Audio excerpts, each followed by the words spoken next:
সাধারণ নির্বাচনে নিরঙ্কুশ জয়লাভের পর রাজকীয় প্রথার মাধ্যমে চূড়ান্তভাবে যুক্তরাজ্যের প্রধানমন্ত্রী হিসেবে দায়িত্ব পেলেন স্যার কিয়ার স্টারমার।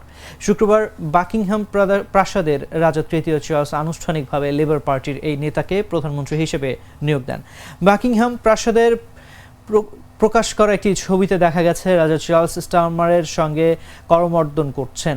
এর আগে রাজা প্রধানমন্ত্রীর পদ থেকে কনজারভেটিভ পার্টির নেতা ঋষি সুনাকের পদত্যাগপত্র গ্রহণ করেন। বৃহস্পতিবার অনুষ্ঠিত যুক্তরাজ্যের সাধারণ নির্বাচনে 412টি আসনে জয়ী হয়েছে লেবার পার্টি। অন্যদিকে কনজারভেটিভ পার্টি পেয়েছে 121টি আসন। যুক্তরাজ্যের পার্লামেন্টের মোট 650টি আসনের মধ্যে সরকার গঠনের জন্য কোনো দলকে এককভাবে পেতে হবে 326টি আসন। Thank you so much for that reception. What an amazing reception. We did it!